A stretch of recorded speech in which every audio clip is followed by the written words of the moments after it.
Greetings, gamers, and welcome to the 213th live stream from the Misfit Gamer Studios. I am your host, Vortex, and this is D&D Discussions. On today's episode, we have a brand new race brought to you by Desmar Sama. This one is called the Skogsra. Skogsra. Skogsra. I don't know. Skogsra. Skrogerska.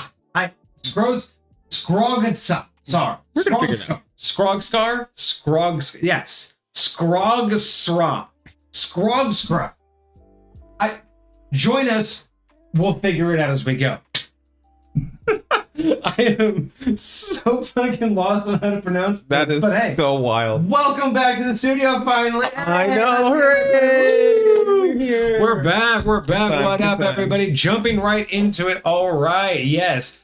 Jumping right into it because, we're 25 minutes into this and we just now started. What's going on? So I didn't even give you your greetings emotes. How dare. I didn't give you your first. No love. You know what? Honestly, we were talking about guns. And we got fucking lost in conversation. Absolutely. Okay? A buddy of ours, the Wanderer, actually got hit up by a fellow friend of ours, and they got a new AR, so they want to go shooting. And they invited us. We were trying to figure out the schedule, but then we were reminiscing and discussing our military history and talking about how both of us are always hesitant going to the range or going anywhere shooting with people for the first time, just because we both have a high standard of safety and what that means for gun handling and just being mindful. So we were sitting there for the last 20 minutes discussing our personal takes because we both have a completely different viewpoint. Someone who does very well at the range and who paid very close attention and who was very much just in the zone in those times.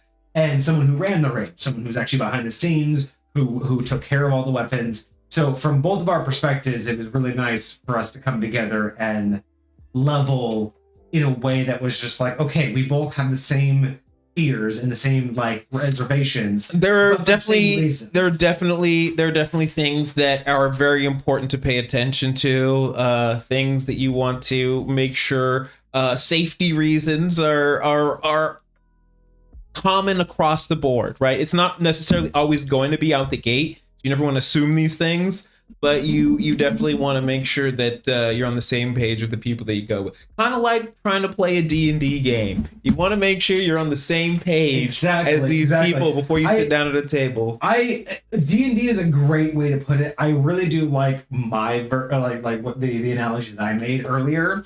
So for me, No. Your analogy, my analogy was for something different. Your analogy is perfect, right? In terms of going and adding people to your gun group is very much like adding people to your D&D group. You want to make sure you all understand the same rule sets. You all are into the same edition. You know what I mean? Sure. It's very difficult when you have an AR group with a Glock group with an XD group, and then you want to add somebody who's a World War II nut. Sure. It's just when someone tries to bring a Ruger what is it, like a Ruger 19 into the group, it's just like no one knows what the fuck to do with that shit. And absolutely. So yeah, you're absolutely right. D&D is a great way to discuss like your friends group, right? Is you have to make sure that you're on the right edition. You all agree to the same rule sets. When you bring, your tools, make sure that everybody understands. Like in D&D, there are some people who are just like, "Oh, hand me my dice," and there are other people who are like, "Don't fucking touch my dice." You want to make sure whether or not you have those kind of people. You want to make sure that when you bring your D&D character, your gun, and I bring my D&D character, my gun, if we can't intermix at all, aka the ammo doesn't fit, we have to make sure that we can't play those editions together, right? Sure. We can't mix that. You play yours, I play mine. We're adjacent, but not. No, I like that. What kind of AR? I don't know what kind of AR our buddy has. All I was told is they have a brand new AR. They want to go put some rounds through it, which I highly suggest you do for anybody out there who is not a gun owner or if you're against it, sorry, but we're for it. If you ever want to get into that, hey. That's kind of one of those borderline, but I will say that is one of those borderline but string appropriate. Like if you want to know, that's valid. Do I own a weapon? Why I own it? Sure. Absolutely fine question, right? Things about like we've already said we live on the West Coast. We've kind of given more information of that. You don't know what town I live in. You don't need to know Absolutely. That you know what I mean. Like, but that's kind of one of those borderline questions that I wouldn't mind on an is my stance on the 2A movement. Sure. Like where I stand on valid. Absolutely. But that's not. But point being is great conversation. That was great. And yeah, so I don't know what AR they have. They want to go put some rounds through it. Which again, if you ever get a new weapon, 500 minimum. If you want to trust that weapon, you need 500 minimum. If you haven't, I will not trust you. Trust them. How good they sell it out of the box. 500 rounds minimum. Yeah. And you don't know when it jams, how it jams, and why it jams. Once you've put 500 minimum, and the best thing to do, it sounds counterintuitive, but the best thing to do is put range rounds, 500 range rounds through it, which are the shittiest type of ammo. Because if you can get through 500 rounds of range ammo with minimal jams, you have a great fight. Because if you, like, no offense, they're shitty rounds. They will jam. It's going to, like, I don't think I've ever seen a weapon. I don't know anybody who's put 500 range rounds in a weapon without a single jam. So I will say there was this one M16 out the box. I don't know. That's my point. I'm talking about okay. Like I'm talking about like when I bought my. I will tell you this. I've never touched an out the box gun. Okay, so my point, like when I bought my Glock, right? I ran 500 sure range rounds, right? Super low, whatever, shitty round. You don't get in the military. At 500 rounds, I can tell you I had less than 8 in 500. Okay. Like legit jams. Now, were these quick clears or were these disassemblies? Was these like these were just drop mag, clear, okay. pop, go. Okay. And these were just straight jams. I had probably, honestly, if I'm being conservative, I had 8 out of 500. That's not bad. That's not bad at all. But I also know weapons that have had 100. And it's like, I don't trust that. Right? Listen, like in 500 rounds, if you have triple digit jams, something's wrong with it. I'm not using that weapon in two things. Two things are true. The weapon is shit. Or you don't clean it. Because I have seen that. I have seen a weapon where someone says it's a fucking failure. I look at it and I go, give me 3 hours. This is the military. Give me 3 hours. Clean the shit out of it. Popped it right back into the range. And I was like, no, you don't get to touch it. Give me the. Let's see how this thing actually fires. 98% accurate. And I'm just like, you've never fucking clean this, you stupid piece of shit.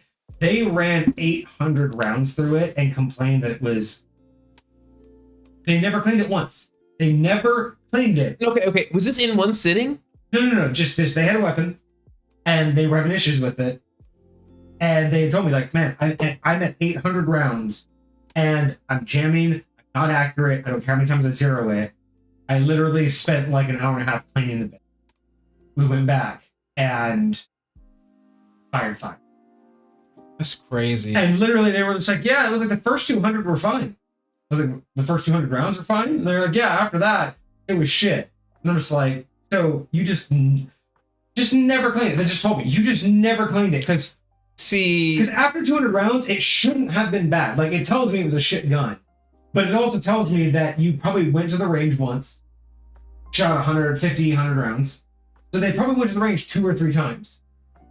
Never cleaned it, and then started seeing a degradation. And you know what probably happened? Like, this was my theory, because I didn't question on it, but my theory was you probably went to the range a few times, saw a degradation, and then pumped more rounds through it the next couple times. So it's like the first time you went 50, maybe 50 the next time, then 100, and then suddenly you went, fuck, I'm putting 300 in one sitting. That's what I think happened. Is I think they just exponentially fucked.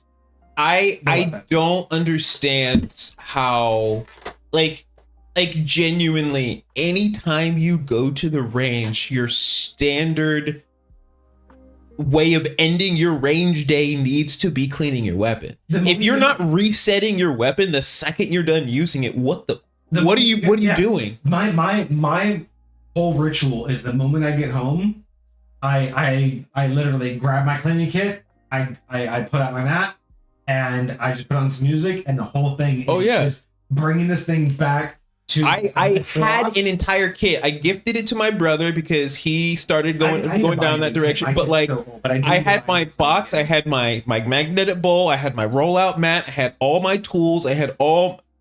I put on headphones and I go into a different world, bro. That is what I did. Honestly, like cleaning weapons, I miss that. One of the things I miss in the military is cleaning weapons. Bro, I can't tell you. People think I'm crazy, but the smell of gun oil and Simple Clean are some of my favorite freaking smells in the world. No, you're missing one. You're missing one key component.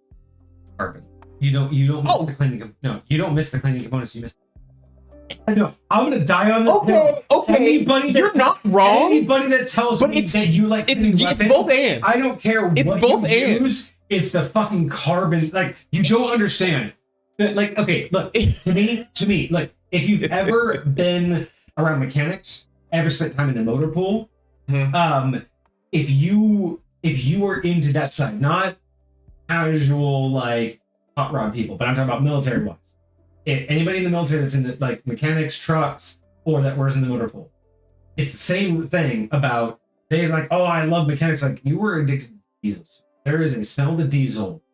I hung out with all the DCs on my ship, and they were always down in the bilges in the engine room and all that. Smell of diesel, and the same thing is like gun people. I vibe with it too. Like I will say this: gun people, it's carbon.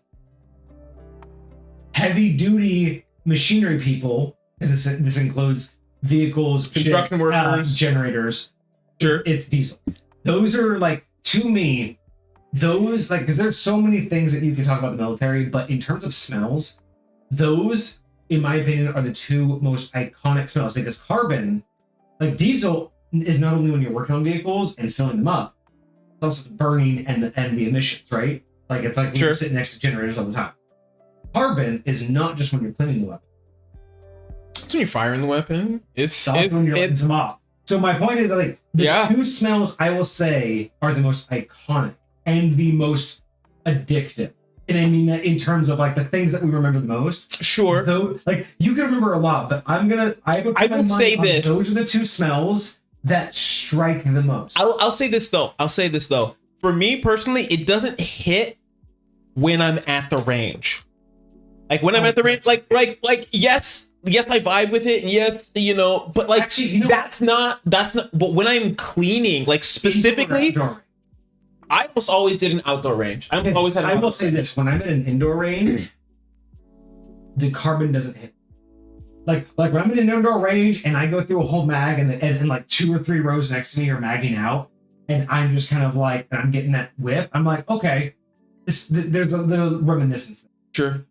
But for some reason, when I'm outside, like if I just drive past a gun range or if I'm at an outdoor range and you get that with carbon, like the gunpowder and everything, like outdoors, there's something about fresh air. I do agree with that. Maybe that's the military side because we always have outdoor ranges. Absolutely. So whenever I'm in an indoor range, I don't get the same like visceral feeling from that. Oh, we had a test. We had a small one-man testing range at the Navy base that I was stationed at in Indiana, and there's like one lane, and you can go like test pretty much any of the firearms that you're repairing or whatever the case may be. So yeah, it's definitely different, but I do appreciate that. Like it is definitely something that's reminiscent for me. Like Soul says that they've never fired a weapon that's ever jammed, which is great. Just high quality weapons. Cool. Are these weapons that they 12 gauge, Glock 19, 4 Remington, CZ99, and a few others that they don't. So, okay. Not bad. And that just tells me that I'm assuming based on that list, I'm going to make a leap of assumption here Sure. and assume that none of these are your own. And therefore, these are probably well-seasoned weapons. Probably none, again, if a weapon has been, like my Glock, at this point, after those first 500, I have never once had a jam since my first. Sure. I would say. How many sessions did it take you to get through that first 500? I did 100%. So it took me 5 sessions. Okay. And that was just mainly cost, and also, unless you need it, you never want to put your weapon through much. So while the Glock is the workhorse, I felt like 100 was a good one. It gave me enough magazines, enough rounds, enough sessions to practice what I needed to, but then gave me enough to think on. Because if you do 300 in a sitting, you're not going to remember 50% of what. Sure. 100 rounds, that was about 3 magazines sitting. So it's like I could do 30 rounds of sitting. So like it probably took me 3-4 rounds to actually go through it all. In the box. But each one of those gave me perspective on how to breathe, how to aim, where I needed to go, how to reset. I will say this before we get to it, because we need to get to it. Is Des here? We had a few more viewers, and a few viewers dropped, so I don't know if Des is here. Let me check. I will say this: between pistol and rifle, pistol, rifle, and shotgun, I've never zeroed a shotgun. I don't know if you can. I think shotgun just depends on the type of shotgun. If it's buckshot, no, but if it's slug, yes. Okay, but I mean the physical weapon. I don't know. I've never zeroed, never actually adjusted. Oh, okay. So I don't know how and if you have, or if you can. I have zeroed my pistol. I've zeroed a couple. I've zeroed mine. I've zeroed these. So I've messed with the pistol. I'm the most common rifles and sure. Is how I to. So zeroing is not used. But I will say that when it comes to a seasoned weapon, once you've gone through, you've heard it properly, and you've gotten out of the case, if it's well manufactured, jams should be absolutely and jams, in my opinion, if it's a well manufactured machine, like I said, if you can get through your first 500 rounds and have less than double digits, or the minimal double digits, like if you're in 20 plus jams and 500 rounds, we're starting to, right? So but my thing is, like, jams, in my experience, jams are a direct reflection for a properly developed machine, right? If the machine itself isn't prone to jam, jams are a direct reflection of. And the reason why I say this, here's why I say this. Because we had this conversation before stream. I was meticulous about taking care of my weapon. I knew it in and out. I used to speed run, disassemble, reassemble of my weapon. My thing was knowing every inch of this thing perfectly. When we used to take it out and do stress testing, where we were during mobilization before, where we were doing real drill, right? I was the first out on, because technically my position, if we were ever in a war, machine gun. Right. Because I saw. So when we did one of our mobilization trainings, our stress test, the entire company had, but we only had one convoy. So I was the first convoy out. I loaded up, mounted myself up. Right. Went through without issue. No jams, no nothing. I mean, and I think this 30 minutes. It was full route, live fire range, everything. I thought we'd go through dismount. Convoy ends. They say, hey, everybody dismount, but gunners leave your weapons. Come to find out, they didn't want to waste time. So those that were first left their weapons on the gunner mount. And anybody else left their weapons behind and got you. I don't know how I feel about that. I checked in every time a new crew came in. I'd see my vehicle. I'd check in with the gunner. 9 rounds. Our weapons went 9. Mine didn't. So and I'm going to say this again. I just say this is the reason why I say jams are about maintenance.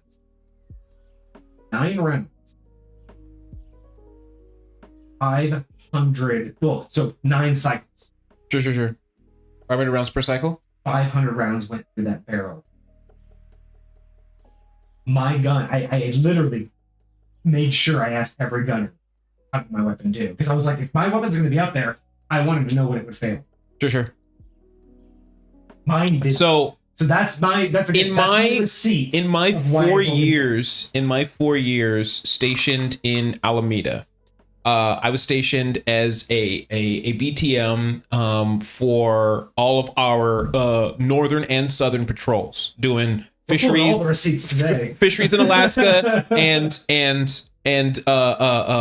drug running and migrants down south. Out there, what that means? You were a gunner's mate. I was a gunner's mate. I was a boarding team member. I had nothing to do with the ranges. I just fired the weapon well and appreciated the weapon.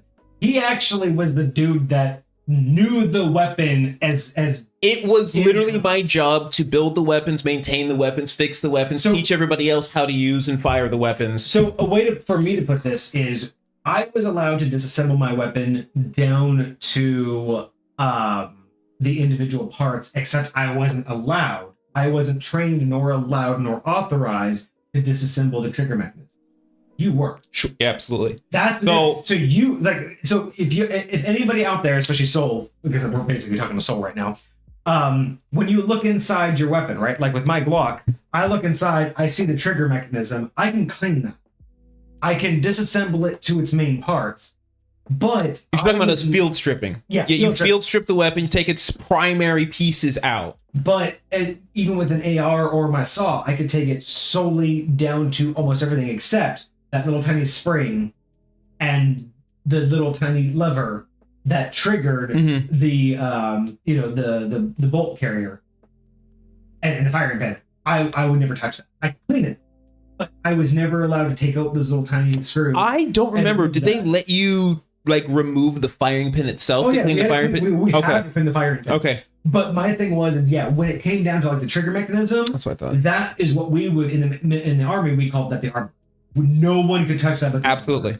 So that's what I look at you as. Is you were the armor. Absolutely. You were the one that could say, no, I could take that tiny little spring out, and I can take apart the trigger mechanism. Because we couldn't. And there were some of these mechanisms in here. They get wear on it over time, and so we have these little micrometers that we have to make sure. And if it's beyond a certain millimeter thickness, if it's been worn down too much, we have to replace these parts. And so a lot of the times when people are saying their gun is firing when it's not supposed to, or it's not getting held back properly, or things like that, it's because some of these things just over time they wear. But in my time, all of these things are incredibly important. But when you're doing this stuff, when you run these things, like I said, I was stationed as a boarding team member for 4 years, and my assigned weapon. Now, granted, fortunately, I never had to fire it during an actual boarding. But when we would take these things to the range, because you had to take these things to the range and you had to test on them on a regular basis in order to maintain your ability to carry. My weapon never jammed except for once in the 4 years that I had it. The 4 years, and you had to get certified every 3 to 6 months sometimes. Oh yeah. So it was like I said, this is where your receipts match my receipts. No, absolutely. On a properly manufactured, engineered weapon, jams are a direct reflection. I will say there is an extent of user error that can occur. I mean, there's always that 0.01% chance it's the rounds. Like, there's always random error. But I'm talking about, like, if I go fire 1,000 rounds and one of them jams, no one's gonna blame me. But if I go fire 1,000 rounds through my gun and I get 150, it's because I'm not maintaining my weapon. It's because I fired too many at once. It's because I didn't clean it properly. It's because I'm not maintaining the magazine. To me, extensive, like, again, there's always going to be that off, jam. Like, I feel like jams just happen, right? Like, jams are always prone because there's always that 1% chance something goes wrong. But I feel like you see those weapons, people like showing them off and then just jam repeatedly. To me, if those egregiousness kind of jams, that's you. That if it's not a manufacturer defect, it's a clean. It's you making. Sure. Because again, if you can prove to me that you can do 500, the first 500 with no problems, if you have problems after that, it's not a manufacturer. It's you. You're doing something.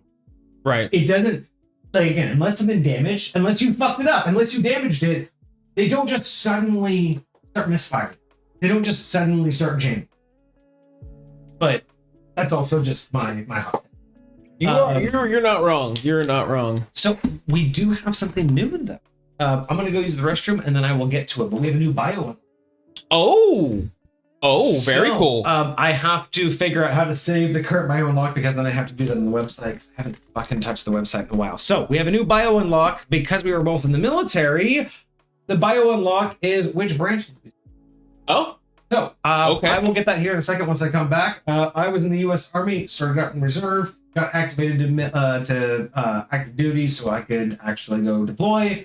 And that was between 2007 and 2015. That was my service. Actually, yeah. Oh, crazy. Is that the exact same time as me? I mean, I did get injured and technically got out like a year early because of medical leave, but either way, like, that was my contract. Interesting.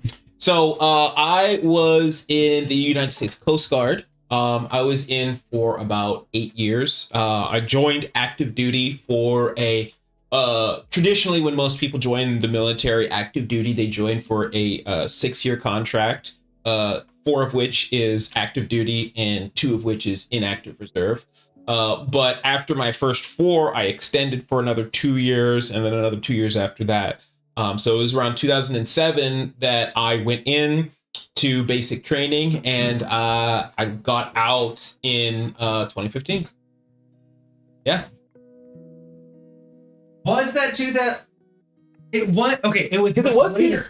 It was either very late 2007 or early 2008 because I joined in February 2007.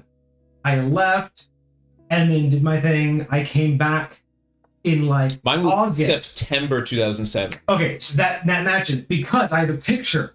Yes, I remember that picture. I met you at MEPS because you went to MEPS and then you stayed in the same hotel before you stayed that I stayed at. Yep. So we met you there. Yep, I remember that. And we had I had the picture of our shirts. You have your army and my coat. And we have a picture of that. So I was like, that okay, if it's 2007, it has to be late 2007 because you couldn't have gone. You had to have gone after me. Yeah. Because I have that picture.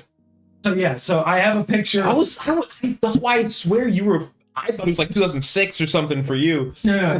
So it was February 2007. I joined, and then I was back by August because I left in February, or I joined in February. I think I left like within like a month. And then I did my basic, I did my AIT, and then I came back in August, and then like a month later, you were gone. Yep. Crazy times. What was it? 2007? That's 19 years ago.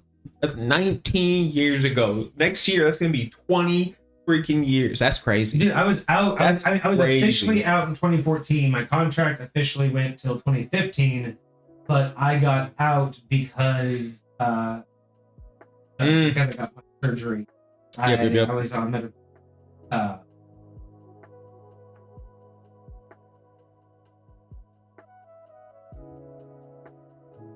I know I have that. Where? Yeah, I've got to have it archived somewhere too. I don't remember where a lot of my old stuff is. Be very honest.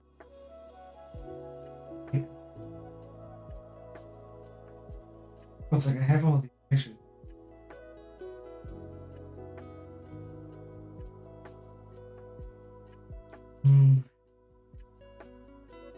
Oh, that's right, because I'm not looking at all of them. That's why.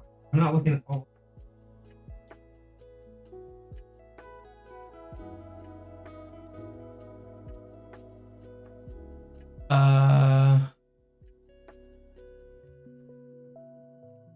Geez, y'all were serving when I was 4. Damn soul. Way to call yourself out.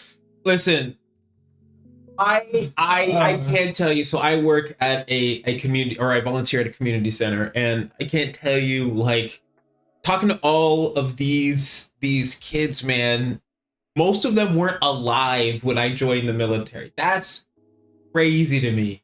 Again, none of them could be alive because I joined 19 years ago and they're all still in high school. I'm like, I mean, that's fair. That's like that's honestly that's wild. the way to look at it. Wild. I don't know what to do with myself. Well, and that's why I go with the mindset of like, that's why I just thinking about your age as anything other than just how much you've experienced, Your level is dumb. Yeah. Well, it's just dumb because it's like, you know, we have friends who think about that. You know, they joke about like, you know, how old they are. They're like, oh my God, this like, you know, shocking. I'm like, you know what? The thing is that's what leads people to being far older than they actually are. And what I mean by that is like, you and I have peers who are getting to the point where it's like, you seem old, right? Like compared to what we grew up with. And Yeah. it's you and me, like, you know, me and the Wanderer. It just, there's different lifestyles that to me, if you accept the concept of an age defines, you know, where you go, you know, where you are, there's going to be a point at which you live, you know, you reap what you sow, right? Sure. I know so many people who have like, who complain or like, I'm getting old, and I'm just like sitting there like, would you stop? Don't infect me with that mindset. And then things get worse for them, and I'm just sitting here going, no, I'm only getting healthier as I go, and I'm just like, I don't understand this mindset of why would you hold yourself back that way? I will say I do believe it's just in general, our mindset has such an impact on our physical state of being. And so the way we choose to think about things, the way we choose to address things in our lives can easily have some sort of impact on the types of ways it shows up in our life. So I choose to view getting older as again, like we were talking about before, like literally leveling up, like getting stronger, getting smarter, because you are gaining experience. Like I feel like so often, like you can do all kinds of craziness in your 20s and like survive. Like I can't tell you how many times I've heard people be like, oh, I can pull an all-nighter, it's no big deal. Oh, I've done worse, or all this extra stuff. And I'm like, yes, you have done worse. You can survive all this stuff. But the purpose of doing that kind of stuff in your 20s is to be able to learn how to hone how to do it effectively when you don't have the energy to do all this crazy stuff later. When you're in your 30s and your 40s, you're not going to be able to do that crazy stuff. Like you can try, but it's going to take way more out of you, and it's going to take much harsher of a toll on your life. So I'm learning how to be the most effective individual possible with all the experience that I've had, with all the things that I know it's going to be way too much energy for me to try and do X, Y, and Z. I know, you know, trying to pull an all-nighter in the middle of the week, you know.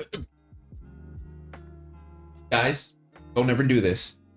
I did not necessarily have a problem with alcohol, but I did have a problem with video games, right? I was a homeschooled, sheltered kid when I joined the military, and I dove headfirst. I hospitalized myself from playing too many video games because I would stay up all night for months at a time eating nothing but Doritos and Oreos and Mountain Dew, right? It was like the typical gamer diet. And kid you not, one day they found me passed out in my house. I ended up having to get stuck with like IVs and all. It was wild, okay? Just saying. But at the end of the day, you know, we do the best that we can with what we got. All right, that's all I'm saying. But yeah. Where you at? Where? Oh shit. What's good? A collab opportunity just came through. We're gonna have to talk about that later. Oh yeah? Hell yeah. All right, bet. Sweet. I'm down for that. But right now I'm trying to go for. I need to update our bios real quick. Hold up. Oh yeah, valid. Hold up. That's right, because our most recent bio unlock is something different now. What are we talking about here, Saul? You've both is he scared with my brother? He has told stories that made World War II vets say he shouldn't know some of that stuff. Wild. He has recited exact stories from the wars of events that didn't make headlines. Interesting. Oh yeah, if when you have the right, I will say this, when you have the right kind of security clearance. Oh yeah. And the right kind of databases. Let me just say that's all I can say. With the right security clearance and the right databases, that's you're not wrong. You're not wrong. I should just shut up right there. Listen, we do what we got. Do what we can with what we got, right? That's how we roll. That's how we roll. So how would you like it to U.S. Coast Guard, U.S. CG? It can mirror yours, whatever route you go. USCG is normally what I do, but you know. I mean, just however you would prefer to look.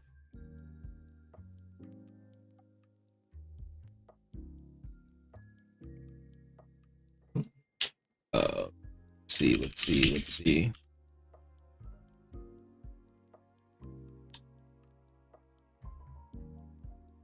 Oh, friends and neighbors, I must apologize to you. I have been dealing with some IRL stuff with some of my family. So some of our homebrew review, our community creations leaderboard stuff has been laxing a little bit. I need to get our schedule updated again. I need to make sure our leaderboard is accurate and up to date. So I will be doing that stuff this upcoming week. Hopefully I'll be able to get the majority of it done tomorrow. But I apologize for slacking on you guys just a skosh. But looks like we got some military service. Yep, there we go. On our bio unlocks. There you go. At that. Yep. Bio unlock. Beautiful. What was your branch was the question. So there it is, updated. All right, Dez, are you here? Did we get Dez in the chat? I pinged them in Discord. We've been on for an hour. They are online, so I don't know. Oh, hey, Dez is here. Okay, hey. Cool. All right, we can start then. Okay, fantastic. Fine. After an hour. Luckily, it's not going to be that much, so we're not going to be here that late. But true. Let's get to it. You've considered joining the U.S. Air Force. Well, you know what? Get yourself a comfy chair because that's all you'll be doing is sitting down, doing absolutely dick all. Every service has got some trash to say about every other service, so you know it is what it is. Says right? The one not in. No, we're not going to get in that one. We're not going to start those fights over again. We're both veterans now. We can both just put that behind us. You know. But yeah, no, it's a good time. It was fun though. It was fun while it lasted. That's all I'm going to say. True. Let me bring your content. There we go. All right. So, we ready? We ready for this? We are so ready. Let's begin. All right. So, we have a brand new playable race brought to you by Desmar Sama. This is the Skogsra. How do you say that? You got to tell us how to pronounce that, for real. Skogsra.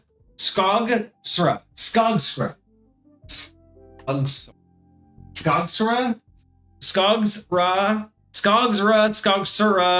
Skogsra. I mean, you've got to give us some familiar. Skogsra. Okay, so Skogsra. Okay. Skogsra. Oh, I am probably not going to pronounce that the rest of it, but these guys. We'll work with it. We'll work with it. Okay? I'm curious what the origin is from. Like, what are we? Where's it? I have nothing to work on here. I have absolutely zero to work on here. But this is by Desmar Sama, so let's find out what Des has in store for us. I am having a stroke trying to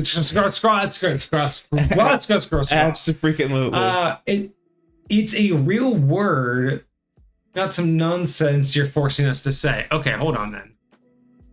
So we can type it into Google and have Google pronounce it for us?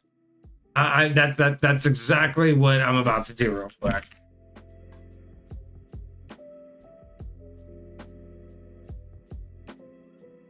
If you type it into Translate, it might have the little microphone thing. So a Skogsra, forest wife mistress, often a deadly female spirit from Swedish folklore or Scandinavian folklore. Okay. So how do you pronounce this? Google, you're failing me. If you want to try just translate. Skogsra. What? One more time? Skogsra. All right, so what language is that supposedly? All right, everybody. So join us today for the review of the playable raids submitted by Desmar Sama. Fabulous. All right. So as always, we will start with the description. Though not entirely unheard of, a union between a creature of the Fae and a mortal of the material plane can result in a child such as a... They often appear in the form of a small, beautiful child, or in the form of a small, beautiful children with a seemingly friendly temperament. But seen from behind, they often have a tail, a hollow back, or skin like a tree, or skin like tree bark. And that is a hollow tail. So they often have a tail or a hollow back. Oh, a hollow back. When you say a hollow back, like, I'm literally envisioning like the front of your body, and then like your back is just carved out, and you just see nothing but like the inside of a mannequin or something like that. Yeah, I'm confused on how it's supposed to look because it's very strange. I mean, we did look it up. Do they have any pictures of it? Yeah. So let's see what it's supposed to look like. Hold on. Bless me. I hope you guys can hear that. That's they should be able to. Oh, okay. Images.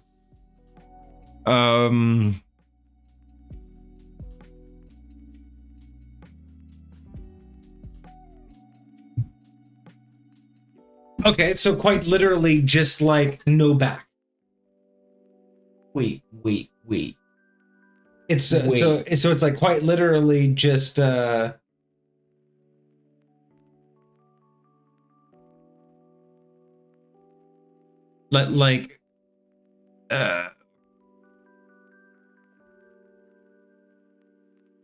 so it's quite literally like it's just a darkness. That's into wild. Its cavity. That is really wild. All right, so this is the that Desmar has given us. I mean, I will definitely say that looks like if I've ever seen one. Wild. I'm enjoying this too much. Wild. For 3.7 pronounce, it hurts me to laugh. It hurts to laugh, or it hurts because you're laughing. God, look, just because I can't pronounce doesn't mean anything, okay? It just means that I need assistance because it's just a little bit too complicated. It's challenging, okay? It is challenging. I mean, you try to say... No, thank you. Oh, I misclicked.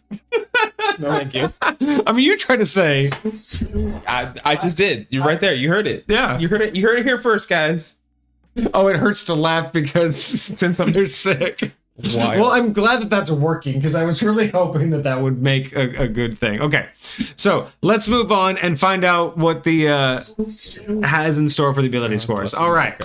So ability scores. Choose one of A. Choose any +2 or choose any +1. B. Choose 3 +1s of your choice. All right. Nothing different. We would like to see that change, but we've talked about that at nauseum before. So size. Your size is small. You are a very small creature. Small is a wait. So medium is a normal creature, like up to 6 feet. What's small considered? Small is a goblin. Small is 4 feet, 3 feet. Generally speaking, yeah, something like that. Okay. And you could say it was like child size, so that kind of makes sense. Okay, not too bad. Let's see here, and then we have creature type. You are a Fae. Speed is 30. Okay, so nothing really crazy too bad right now. Fae ancestry. You have advantage on saving throws against being charmed, and magic can't put you to sleep. That's pretty standard for Fae creatures. Okay. I think elves get that. Okay, so far I'm not seeing anything too crazy. Let's see. So nature's own. Here's where we get the actual, like, hopefully the bread and butter of what we're gonna get for choosing this. Your heritage connects you to the world around you in a way few others can relate. You can feel the power and energy of the ground beneath you, the sky above, and the water before you. Okay, great lore, nothing yet. As a bonus action, you can call upon the power of the surrounding nature to aid you in one of the following manners. You could only have one active at a time. Okay, so you get 3 abilities. Okay, so essentially, by choosing this race so far, you're small and you're considered Fae. Okay. And you get the Fae ancestry. You get the standard nothing Fae different. Sure. What this race really gives you is the option as a bonus action to do one of the following 3 things. Okay. Just trying to make sure we're fully encompassing all the things. Not that there's a lot of words here, but I want to make sure we're honing in on what we actually get to do. Absolutely. Not just the lore. Absolutely. So by choosing this race, being a Fae, here's what we get. Earth beneath me. So long as there is dirt, sand, or stone directly below your feet. So you have to be standing on it. It can't be water and something below it. Sure. You have to be directly on top of it. You gain a +1 bonus to your AC for 1 minute as a bonus action. Okay. The bonus increases to a +2 at 6th level, a +3 at 11th level, and a +4 at 16th. So from the get-go, you can bump your AC based on whether or not you're on specifically dirt, sand, or stone. Let me ask you this: in the D&D world, what are the other options? If you were going to put them on not one of those things, Water, okay, wood. Okay, wood. Okay, I can do wood. Technically, by the wording, and Des, let me know if I'm off on this, but by the wording directly below you, carpet. That's fabric. Interesting. Technically, I would agree with that. If that is the proper balancing you should do. So with this, are you saying if I'm in, say, a castle like area where there's like a throne or something, and there's like a red carpet down the middle, but everywhere else is stone, are you saying while I'm standing on that carpet, the AC bonus goes away, but if I step off the carpet, I get it back? Rules as written, yes. Now here's the extension of that. Okay.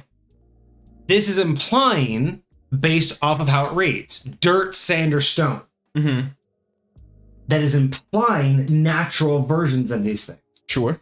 If you're in a castle, that is not natural stone. That is carved, manufactured, placed. Okay, stone. So you could. Are you saying it stops being natural if I shave some of it off? So this is where I believe would be the DM choice because it's not directly written. Mm-hmm. As a DM, rules as written, I read this as directly below you. So anything between you and it cancels it. I think that's a proper balance. Okay. So if you're on wood, doesn't matter if it's a small little plank, if you're on a carpet, those kind of things, I think stop you. However, If you wanted to further balance it, look at what it's saying. As long as there's dirt, sand, or stone beneath you, that could, for a DM, imply natural. Meaning, if you're standing on a rock, great. If you're in a castle, not great. If you're on a natural surface that's been carved, great. If you're on a piece that's been carved out and moved and placed, not great. Oh. So you see what I'm saying? Like, interesting. A castle is usually assumed, like if you're in a cave and you're in a carved out walkway, you're good. It's still the natural rock you're on. But a castle is assumed that you've broken up a piece of rock and moved it. So I would say that there are 2 layers for DMs. Interesting. I read this as a carpet blocks you. So if you lay a carpet down and step on it, you're no longer directly above something. But I would say that if you think it's still too strong, go one step further and say it's only of natural sources. So if this castle was carved into a mountain, I'm still on natural stone, bitch. Sure. You can even say only on the ground floor. It's all the other, unless it was carved out per floor. But though, again, I would say that those are the 2 levels a DM should choose. What if you're like delving down into a dungeon and you're in like natural cave formations, but all of a sudden you walk into a room that's clearly been crafted? And that's that second layer. Is it depends, or that would be layer 3, right? So layer 1 is at bare minimum carpet stops. Layer 2 is no, just because it's made of stone, if it's not from here, it doesn't count. Layer 3 would be if the stone itself has been touched at all, it's not natural. Meaning cobblestone wouldn't count because technically cobblestone. So I would say that's wild. Okay, it's just dependent upon the layer. Again, unless Des says otherwise. Sure. Chat, I would say that it depends on the layer of DM you want. I say at bare minimum, a carpet stops you. But I would say it's justifiable to say a castle built from stone doesn't apply because those stones have been cut from their natural source and moved. So, I feel like to a certain extent, I might say if I agree with the carpet, specifically if, like, you know how some rooms, like the entire floor is carpeted? Like everything is carpet, just like some rooms, the entire floor is wood. Exactly. Perfect. Okay. These things, but like a small rug, it's hard for me because it's like, okay, what if I'm standing 1 foot on, 1 foot off? Like, is that and that's like, I'm going just purely based off of the verbiage, which just says directly underneath. Sure. Again, I'm just trying to think like how I'm logically going to rule something like this. By that logic, the bare minimum I would say is if you're 1 foot off the carpet, you're on stone. That's all that matters. All that matters is directly below you. Okay, let me... But going with what Des says. Des says they would rather leave it up to the individual DM, so you can layer it however you want. But their personal opinion is that even a castle made of stone is still stone. Sure. So all that matters. I tend to rule the same way. State, it's the material itself. Are you standing on one of these 3 materials? From your perspective, based upon what we've read so far about the lore, how do you imagine this ability functions? So what do you think is happening that gives you this increased AC? Personally, that's why I said the bare minimum is like a carpet makes sense because of how it's worded. And the way that I look at it as it's kind of, so we've talked about this before. You can be a magic user, right? You can throw spells. But we've also talked about, well, what are the in-between? There's non-magic users and there's magic users that can throw spells. There's no one in between. A blacksmith who can control their forge, but no other actual magic. Sure. Right? A cook who can stir things without a utensil, but no other actual magic, right? The idea that magic imbued in you doesn't have to be this grandiose magic user. You can just have affinity, right? I feel like it's the same thing. It's almost as if I look at this as you are in the same way that those people are using magic, you are attuning to the thing. You are touching this thing and you are gain its attributes by becoming one. Kind of like a druid, how they talk to plants. You're almost becoming one with them in order to talk. So it's like getting stone skin or bark skin. I was thinking the exact same thing. That's why, at bare minimum, as a DM, I would say if you're on a carpet in a castle made of stone, you can't use this because you have no touch. Like it's like a material. So I would also honestly say, whatever this character is, you have to be barefoot. I don't mind that. Honestly, that to me personally, that like especially with what we're talking about, like you got to be barefoot, and if one foot's on and one foot's off, I would still give it to you because you are connecting to it. And that's why I say that's the bare minimum. I would say is just because of the wording and because you want some boundary. Absolutely. Because again, if you're in water, like if you're walking on water or on frozen water, you can't grab the stone beneath it. Sure. But beyond that, I would consider in High Point going one step further. Because it's a race issue, because this is something you're imbued with, I like that to have a little bit more boundary. And the idea that just because this place was made of stone, it's the same thing of just because it was made of stone doesn't mean that it harmonizes the same way that it was when it was. And this feels more like a druid ability where you should get the most benefit when you're in its natural state. You're out and about on raw dirt in the middle of a field. Fuck yeah. Just because you carry a pouch of dirt, throw it on the ground, and step on it. No. Sure. Think about ley lines. Think about the way magic flows. Imagine somebody tried to give themselves like brick shoes just to be like, I'm always touching it. That's interesting. Interesting. Is when you say the castle is built from stone, sure. But that stone is not as powerful as it was in its raw form where it was from. Sure. And that's what I think. So that's how you feel about grass? Huh? How you feel about grass? Dirt. You're directly in contact. Okay.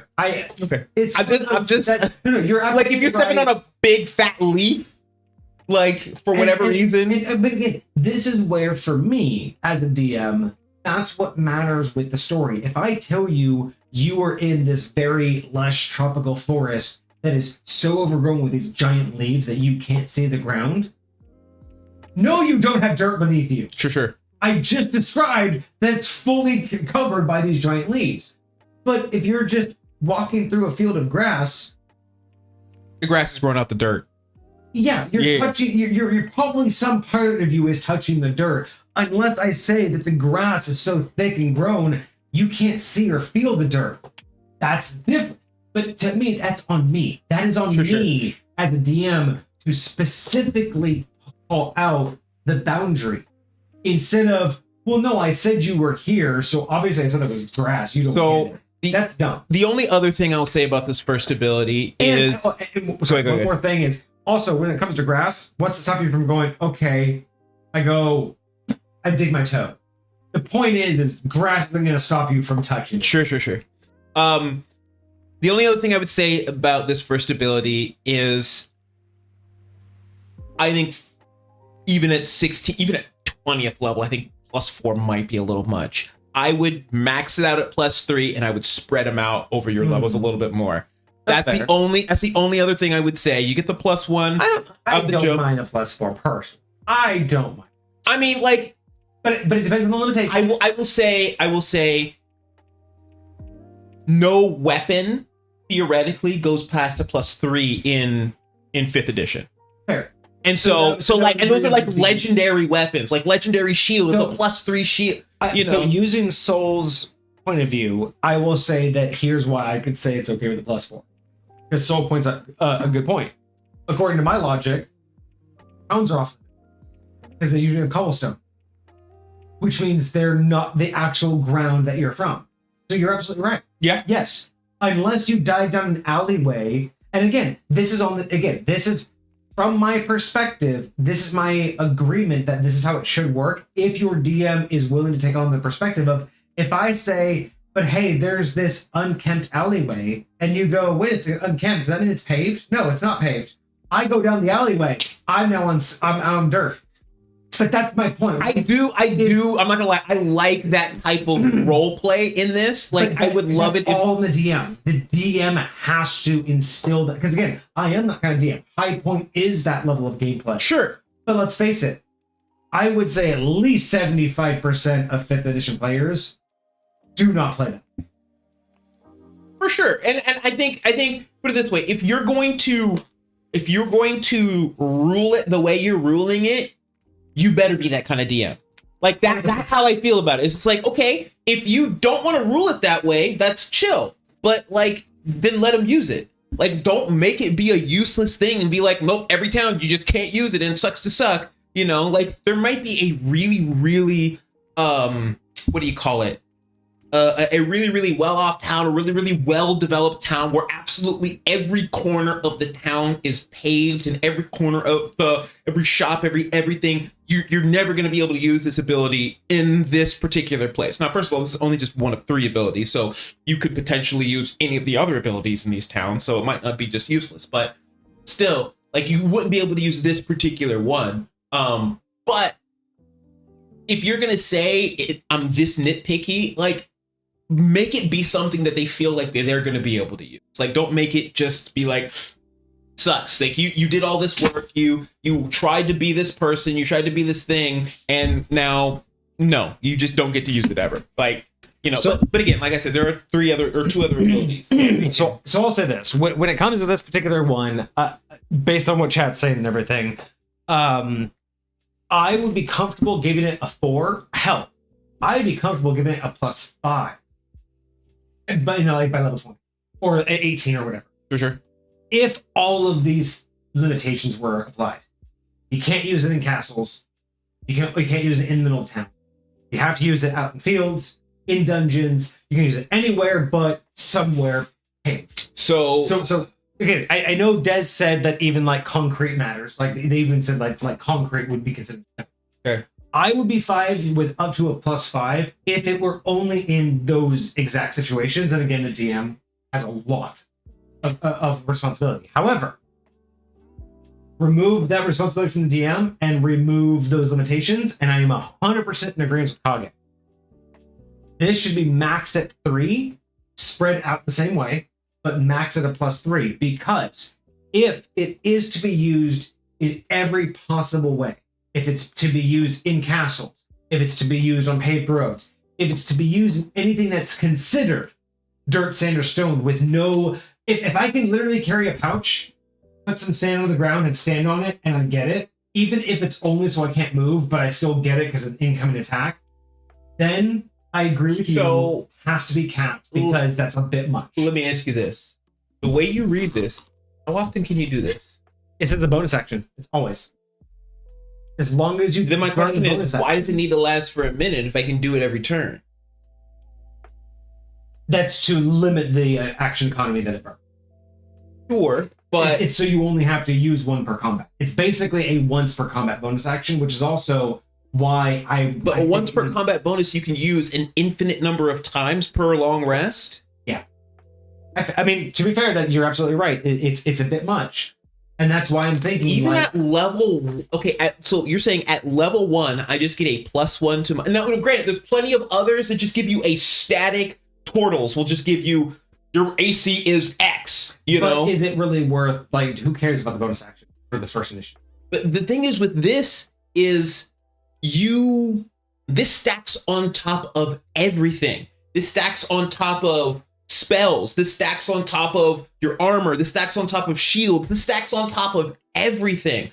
Other AC bonuses that you get are replacing certain things. The Turtles AC bonus that you get is instead of your armor. The So what if it read to the start of your next turn?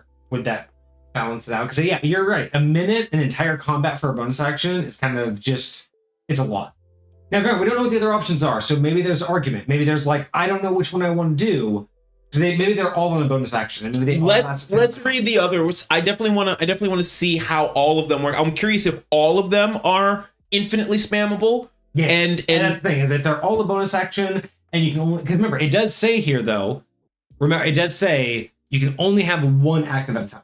Right, but that just means if I if I start off with Earth Beneath Me and then I want to do Sky Above Me, I can just go right back to Earth Beneath Me as soon as I land. So, you know what I mean? Yeah, you can just spam it. So let's look at that. Okay, so I don't think either of us mind it I love it. I think it's way cool. I think you're right. I think it needs to go. It should max out at a +3 if it's used everywhere. I think it can go up to a +5 if it has way bigger limitations. Sure. So I don't think it's bad as of what it is. It kind of sits in the middle of both of what we feel is comfortable. I mean, shield is a +5. I don't mind getting a +5.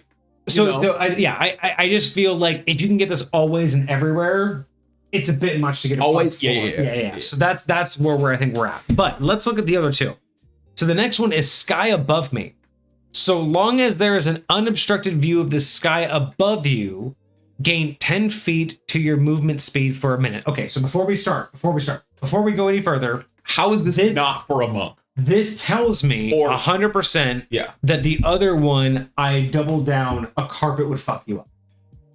It's just like it says, an unobstructed view. Sure. So an umbrella would fuck you up. Like, I'm thinking the whole point is these things are intended that you have to be in contact with. Okay, what is unobstructed to you? If I can see the sky through tree branches, is that unobstructed? No.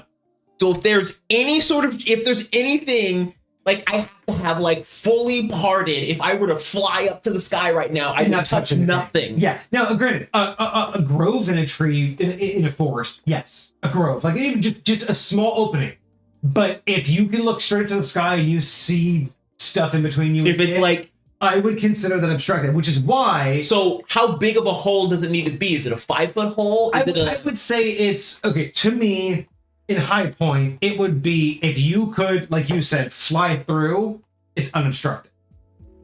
So I would say to me that sounds like I need a 5-foot by 5-foot gap. Which if you need to at the very least, if you need to mechanicalize it, yes, a 5 by 5 clearing. I just know someone's gonna try and argue. It's bigger. Like you can see. Okay. But you're absolutely right. But that's my point. Is yes, that's how I read this. Is when it says unobstructed, that tells me that yes, we're talking about direct contact, which means if a roof, if a tarp, if I'm under a tent, that's obstructed. That tells me if a tent can stop me, a carpet can stop me.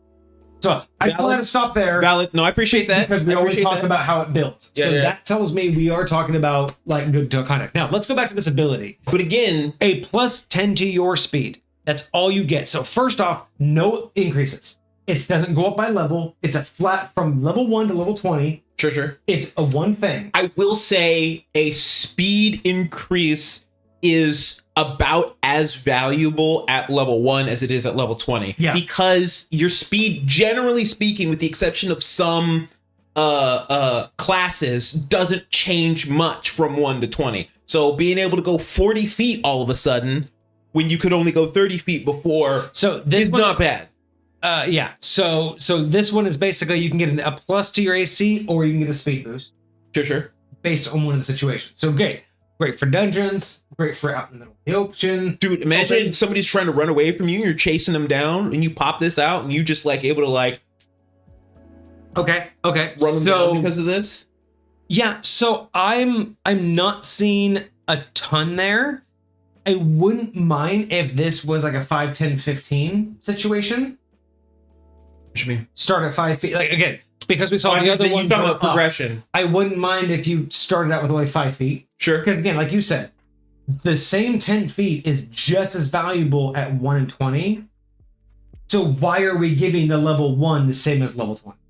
Like, I will say there should have been a progression here because it makes more sense that this is a bonus. But why does this bonus not progress? I will say that it is just as valuable, but I will say the value is not as grand as something like AC. But that's what I'm saying is like I feel like why wouldn't it increase the same way? Why wouldn't you start with only a 5-foot extra movement and then eventually get to 10 and valid get to 15? If it is something that scales, like why is everything not scaling? Why is only portions of it scaling? Right, so. and that I think would also drastically change the concept of how you use it, the tactfulness of this ability over time. This would definitely get more useful. You know what I think they should do, especially because it's sky above me. I think I don't want to. Just to be honest, I wanted flight. I was gonna say you can glide. Like imagine if you were like jumping off a cliff or something like that, and you can now glide, or like kind of like a squirrel or whatever, something like that. Flight, because if you could only fly up to 10 feet high, which means you can do whatever you want, right? But you can't go over a chasm because you can only be 10 feet high. But you also can't fly away from attacks. So you could get off of difficult terrain, and you can get out of a trap, but you can't really benefit from flying away from someone. So you just can't get higher than 10 feet off the ground, is what you're saying? But you have flight. So you can move at your speed, but if there's difficult terrain, if there's a trap, if there's, whatever, you can get, you can go over those guys, but you can't fly over a chasm. You would just fall until you reach 10 feet. But here's the other cool part. If you can fly 10 feet, that means if you're falling, you can activate your flight, and once you're 10 feet above the ground, see, that is the other thing I was going to say. Like, it kind of turns into like a feather fall type deal. Exactly, but without the speed loss. So I would prefer something like that, where as long as you have open skyline, I don't mind the extra 10 feet. Sure. But I don't mind the addition of you get, like, it would be weird. I feel like it would be weird. I feel like kind of cool. I feel like that could be the progression. It starts off with 10 feet of movement speed, then you get the feather fall effect, then you get the flight. You see what I'm saying? Yeah, like instead of like progression of like increased number of like increased like that would be length cool. Or whatever, like you just get increased that would ability. be a twist on how wings and stuff and winged creatures work, because everyone just gets always the same thing, and everyone always picks winged creatures for the same reason. Sure. But if you got something like this, you'd have a little bit more tactileness. Yeah, I like like it's that. more like airbendy rather than like winged flight. Yeah. So I kind of like that. So I don't mind what does Soul say? Bonus action is a dash action. I mean, it's only 10 extra feet, so it's not really a dash action. It's like less than a dash. It is. But I would say that adding an extra 10 feet isn't bad, but it's not quite a dash, and you're using a bonus action. So I don't know. Maybe I wouldn't mind it getting up to 15, because what is a dash action, right? Like that's a regular action, right? Traditionally, it's a regular action, and it doubles your movement. So would you say that turn. you could use a bonus action to use this, put your feet up to 40, and then use dash to go to 80? Absolutely. Okay. So you think this can be doubled with dash? If what it's saying is you gain 10 feet to your movement speed For a whole minute. So For a that whole means minute. anytime you use dash, you get 20 feet. Well, you get An extra 20 feet. no. Well, every time you use dash, you're getting. So if your standard feet is 30, you're gonna have 80 now when you dash. Yeah. So before you would have 50. 20. Oh, yeah. That's what I'm saying. It's like basically this is saying that dash also means I'm just trying to understand how that stacking would work. Okay. So yeah, I would say Sky Above Me isn't bad, but I would either want to see a progression or what? Because we do have I'll say this: if I'm in combat, we don't really have wings though, so maybe not flight. But but that's the thing. I don't mind you not having wings. I think I like the idea that it's more airbendy flight rather than like it's almost like the air is carrying you. Yeah. Rather than I'm flapping or I'm like flying like normal flying or whatever. That's fair. So like I'm down for that, but I will say again, if I'm in combat, there's no way I'm not choosing Earth Beneath Me over this. Yeah. And As it stands. And that's why I would have to see it progress, because maybe 15 feet of movement could definitely get you out of a sticky situation, right? Sure. Like there would have to be a specific reason I need Sky Above Me, that I'm using it for that specific purpose. It's like I start with Earth Beneath Me. I'm stronger. I'm hardier. I'm harder to hit. I need to move real quick. Let me go back to the Earth. Let me get my AC back. I mean, unless you could add like Sky Above Me, it lets you use this extra amount first as a disengage. So you can move up to 10 feet. That's a disengage action. Then move your regular movement. So again, maybe you have to move 10 feet away to get away from 2 enemies, but that last movement's going to be a 3rd enemy. So you only get 1 upper. You know what I mean? I don't know how this last one is going to work, but the problem that I had earlier about being able to spam this infinitely, I feel like could be solved with like, if I use this proficiency bonus number of times, you can activate this ability proficiency bonus number of times. Whenever you activate it, it lasts for a minute, period, end of story. And as a bonus action, I can switch between the abilities. So if I want So the same minute, but you're the same minute. Whatever. The same minute, I can switch which one is active. Only one can be active at a time. And that way I can feel like I'm taking value out of all of these, but it doesn't feel like they're spammable abilities. But I do feel like I can go back and forth and still like, okay, I really could use the sky above me right now, or I could really use the earth beneath me right now, and I have the ability to use be able them to switch between one that minute cover distance, yes, and then switch back to the AC. yes. But you're using action economy to do so, so it's not like fully free. That works. But okay. then there's still a limited usage of these per day, so it's not just like every single combat I can do whatever I want. Fair enough. That's only where we still have to see the last one, so I'm curious what that one's gonna look like. But all right. So yeah, so I think we're both on the same page. It's a solid ability. It's just it either does too much or too little depending on the situation, right? Sure. I think either way it needs some sort of change. It needs either an addition or a progression. Okay. It's a great concept, but it just needs more. Sure. I'm okay with that. So let's look at water before me. So long as there is a natural body of water within 60 feet. So this has nothing to do with direct line of sight or contact, which I'm a little bit upset about. I would kind of, because everything else, this was basically just looking at all situations, but this is 60 feet. Okay. Of you, gain a bonus to all saving throws of a magical nature for 1 minute. Saving throws of a magical nature, ponder that for a second. You can use this trait a number of times equal to your proficiency bonus before a long rest. So only this one. That's so weird. Unless that was supposed to be segregated into any of these. Or you can only use this. That's interesting. Let me check the original. I'm assuming that means all of it. So any of these can be used once per long rest. So you basically can activate one of these for a minute, but you only get one per long rest. Desmar, did I miss what the bonus is? Hold on. Let me go back and look at the original real quick to make sure I did this.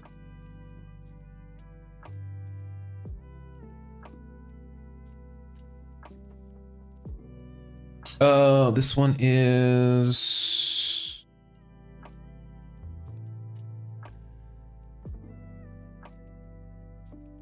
do that.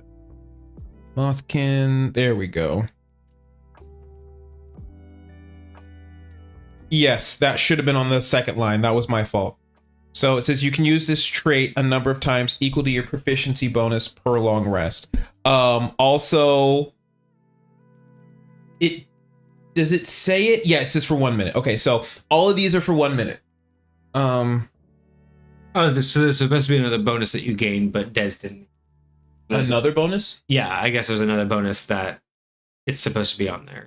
Oh, I'm curious what that is. Yeah, I only see the 3 on here. So this is interesting. The water gives you the ability to have a bonus on all your saving throws of a magical nature. I don't necessarily understand that part. Now, number one, what is the bonus? Oh, that's what Des says. I think that's what Des means. Oh, he forgot to say what the okay, yes, got you. They didn't say that. Okay. Okay, we just don't have what the individual bonus number is to the saving throw. But yeah, so water gives you bonus to magical saving throws. So sky gives you speed, and earth gives you AC.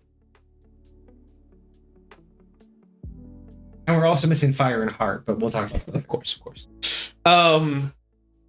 So there to a certain extent, I can see water having something to do with magic.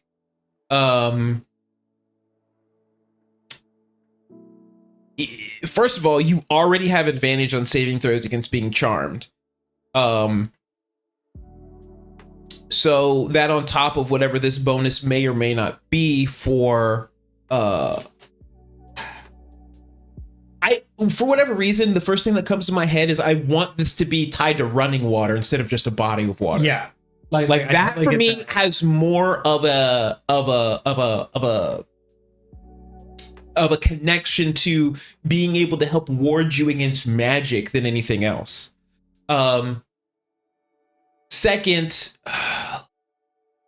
so the way I would, looking at this myself, the way I would say this works is any saving throw that you have to make that is a result of a magical effect, like a spell or some magical trap going off or something to that effect. Any saving throw that you have to make that is the result of a magical effect, even a creature's magical effect, like a siren song, I would say this would count towards being able to gain that bonus against a magical effect. Now, depending on what the bonus is, whether it's a static bonus or it's like a D4 or something like that, because theoretically, what guidance, does it just give you ability checks, or does it saving throws as well?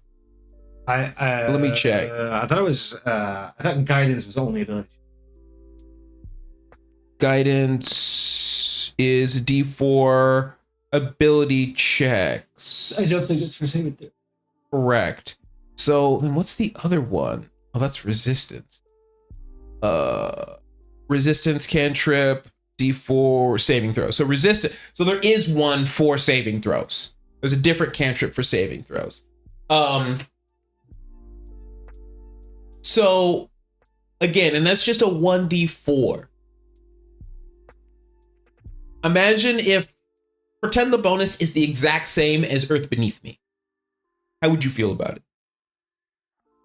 If it started at 1 when you first got it, and then increased to 2 at level 6, and then 3 at level 11, and then 4 at level 16. Better.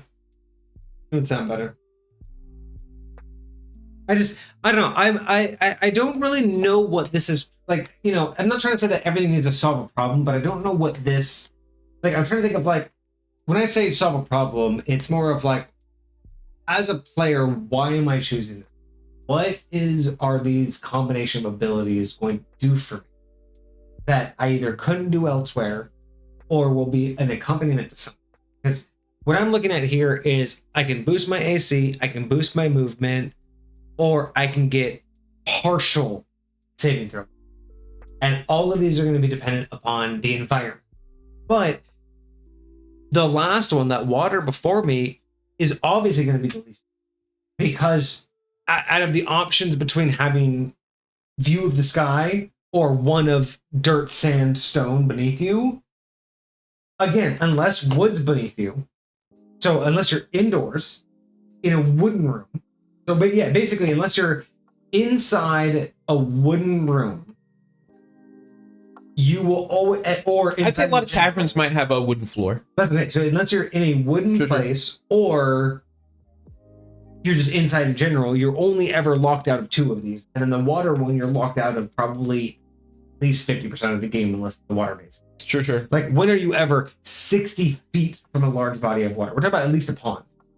Sure. Like, 60 feet from one? Like, we're not talking about a well in the middle of town. Like, unless you are traveling the coast, 60 feet is not close. Or it's not far. Unless you got, like, underground rivers or something like that. And then how does the player know about that? Sure. So, I will say that it's falling a little bit short because, like, while I love the idea of having this one that's almost like a druid race, right, where it's tapping into all these aspects of nature, I feel like the aspects should be either a lot more representative and a lot more, it will either a lot more representative to where the boundaries feel more interactive, or they need to be a lot more loose where you don't feel as restricted. Because it's either you need to feel like the restriction is the reason why I chose it, because I want to not always have all of these abilities, or we need to loosen these up to where they're a little bit easier to choose from. Because, like, I can guarantee if we're not in the right game set, I'm never going to be able to use water beneath me. So I feel like water beneath me should be more akin to either being able to do something like walk on water or breathe in water. And I think those things would be way more utilized, especially when it comes to being in a water scenario. Because no, I'm not going to be around water all the time, But when I am around water and I need to go into it or I need to do something, imagine the scenario Davd was in when he was trying to get to the place that he's is now. If he had some sort of ability that would allow him to like breathe in underwater, like he would have been less panicked, you know, when that was happening, even though he was just like, I'm going full send, whatever, like, let's make it happen. But like that's the idea. So it's yes, I agree it would be less used, but in the opportunities you have to use it, you would. That's how I find it. It's like it's a tool in my tool belt that I might not pull out very often, but when I do pull it out, it is so valuable and I'm so glad I have it. Yeah. Right? So that was my initial thought process. I get that this is something that would be used theoretically more often than what I'm suggesting, but the reality is when you're tying something that has to do with saving throws to a bonus action, you have to be proactive in saying, I may or may not have to roll a saving throw soon, right? I have to say, I don't know whether I'm going to roll a saving throw, but I'm going to turn this on just in case. And I'm going to not have these other things on and have this on for the off chance that I have to use it. And that's hard because if you're getting attacked, you know you're going to need your AC higher. If you're trying to run away from something, you know you're going to need to move faster. So in those situations, I know this is going to be valuable for me and I can actively choose this is going to be the best thing. But if it's like, okay, you have to actively choose to turn on the saving throw thing for something you're not prepared for a saving throw. That's why it's a saving throw. That's the only hard part that I have about using something like this as a saving throw, as a bonus action. And again, the way this is written, this is what you get for the full minute.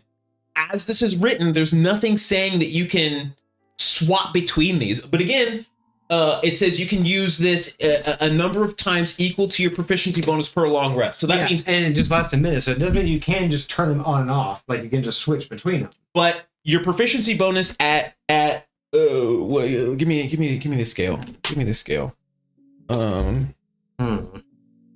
Says doesn't matter what artifice table. Proficiency bonus at level 1 is 2. So you can use this twice. So you can use 2 of these abilities. Or you can use one of these abilities twice. Right? Before your long rest. At what point are you choosing water before me? You only got 2 of these. At what point are you choosing water before me? What point are you choosing sky above me? Most of the time, if I can only choose 1 or 2 of these, I'm going to want to be more survivable. I'm going to want to not die. I'm going to want to be more protected. And it does, again, like I said, if I had the ability to switch between each one of these for the entire minute, I would love all of this so much more. I would really like to be able to switch to water before me as a reaction if I'm going to actually get any use out of it. Be like, boom, let me switch to this as this happens, and then whatever the case may be. Maybe if I use it as a reaction, I don't get my bonus action next turn or something like that, you know? But okay, I'm glad, Desmar. I'm glad you're taking it with such a light heart. Like again, we're not trying to be harsh. It is just we're struggling to piece it together properly the way that it's meant to be. So again, I'm glad that you're taking this constructive criticism. So I'm gonna go out on a limb here. I'm gonna suggest kind of a wild idea. I love especially now that Dez has said that. Now that Dez has kind of opened the floodgates that this might be torn apart and rebuilt. I'm gonna go out on a wild limb. For a race, I may be going too far here, but I'm just gonna kind of speculate. What would be really interesting is, because it's like a fey creature, is if you were able to call upon these things like once per long rest. Right? And cap it at, you could call upon 1 each for long rest. Interesting. So I was thinking about that earlier. So right now, let's talk about that. Let's just cap Earth, Sky, and Water. You get these 3 abilities once per long rest. For the Earth, let's just say it works as is. As long as you have one of those, You can activate it once per long rest for a minute. You get the boost in AC. You're fine. Okay. I don't mind that. You can't abuse it.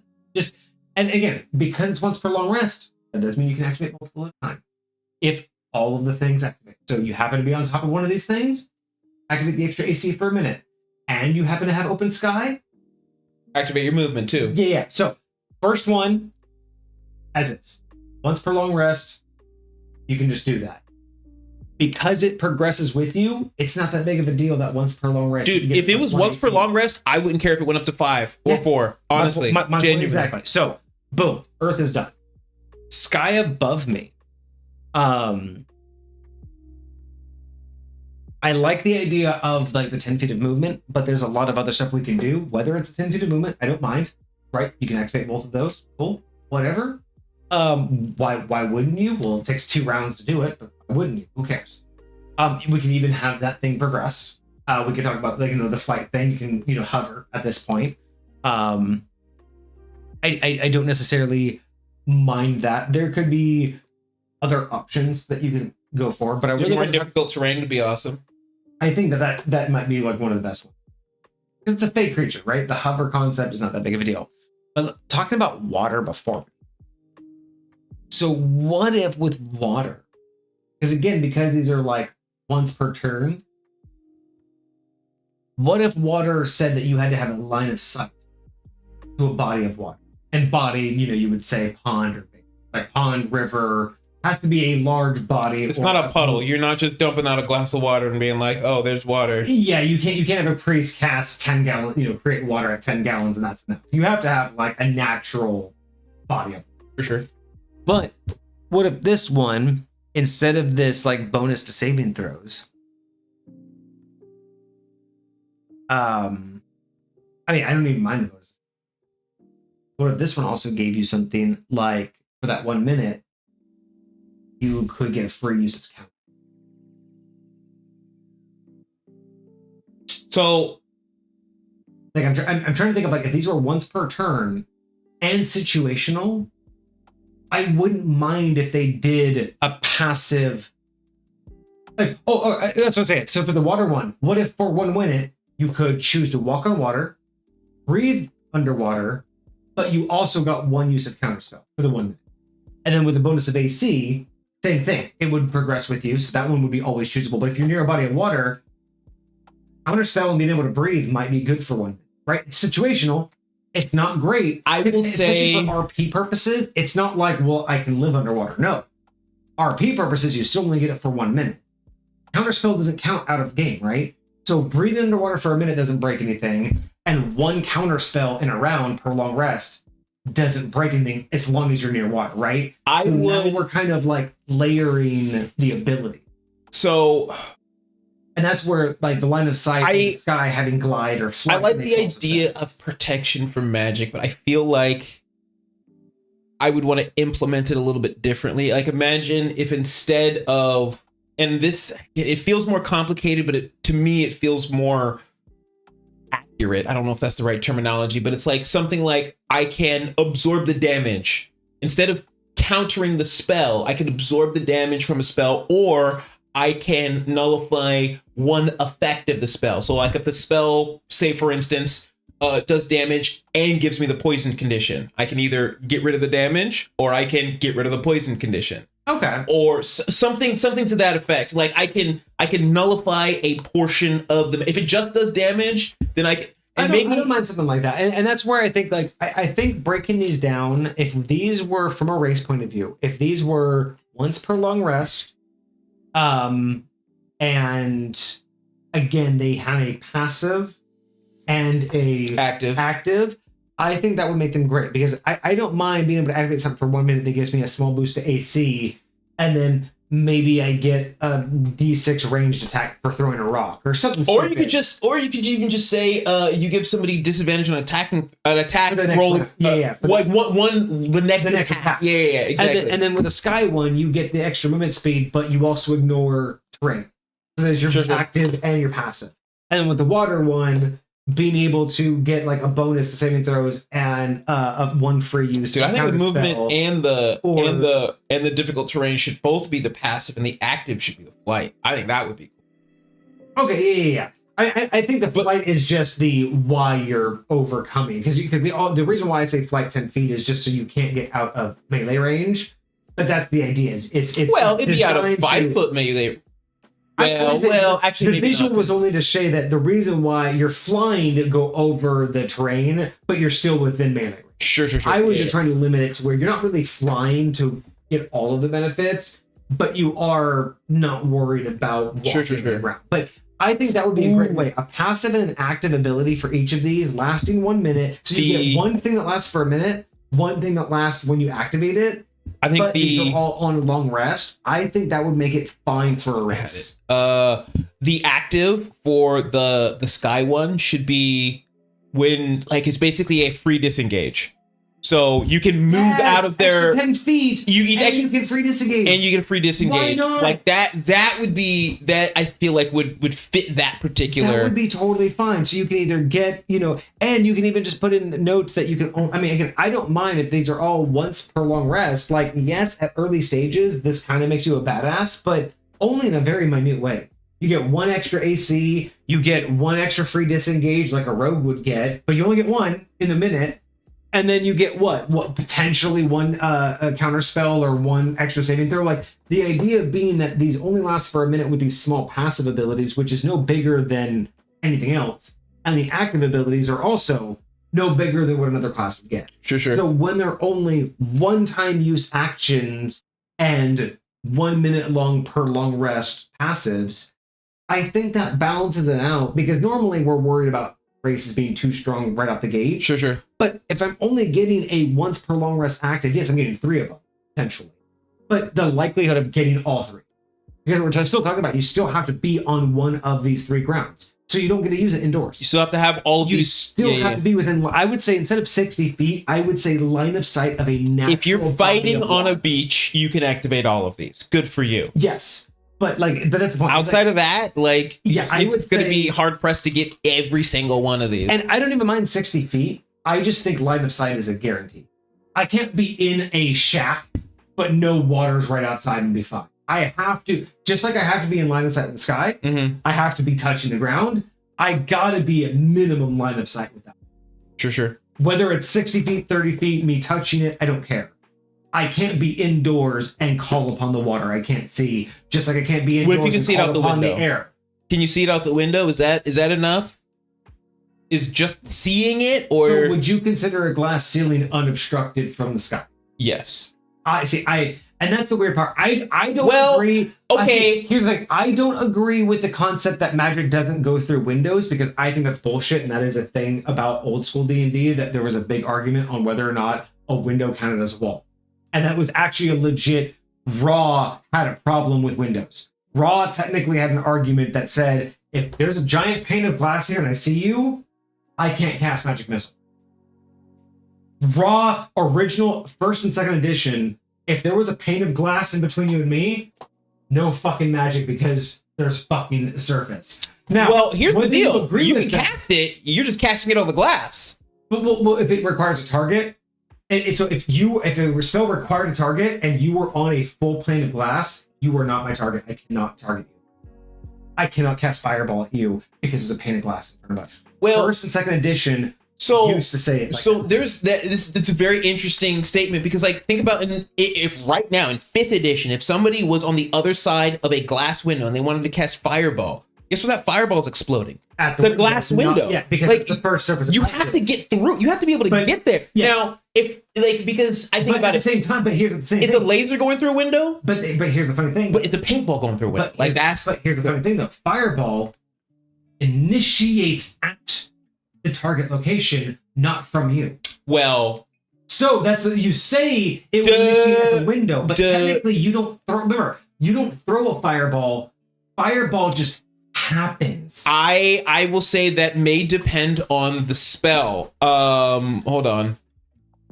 I'm actually want to hear. We're going off on a big old tangent, but the point being, a bright light streaks. A bright streak flashes from the point from your pointing finger. So it So comes that's new. from That's your new. that Because it didn't used to. It used to just say it orients at a certain it spot. orients at a spot, No, which was that like, is the how difference. does that matter between glass? But That is the difference. If something orients somewhere versus it comes from you, that is the difference between being able to cast magic through glass. It's just like a laser. But there's it's surprising. Like I would suggest anybody who's interested in this conversation look it up.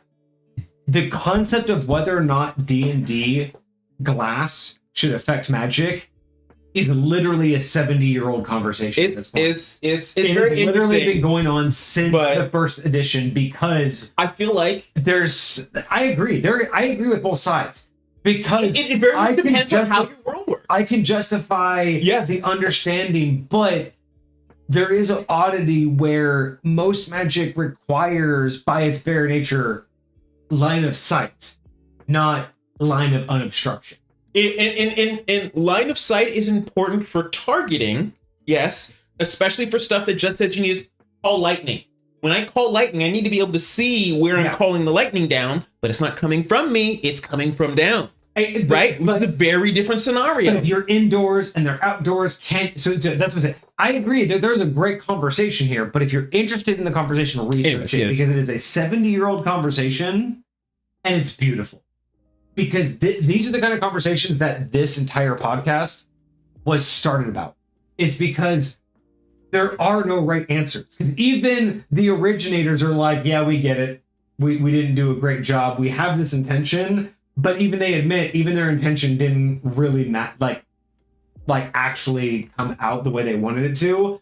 So even they are just like, we can't make it right. You know what I mean? Like, because it really is a division on whether or not people think Sure. you should be able to cast Magic Missile or Fireball through a window. Thanks for being here, Desmar. We really appreciate you. Definitely catch the VOD. Before you, if you're still here, before you go, since we were at the end, we're just kind of chit-chatting about it. I love the idea. It's going to get the inspiration point. I just think that because there's only 3 of the 4 main ones, and because it's just like, I really do think the best thing this could have is an active and a passive.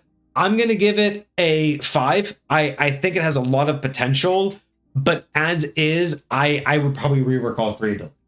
So, Des, if you're still here, 5 out of 10, still very worth doing. If you redo it, please resubmit this. I really want to know what you took from us and how you rewrite it.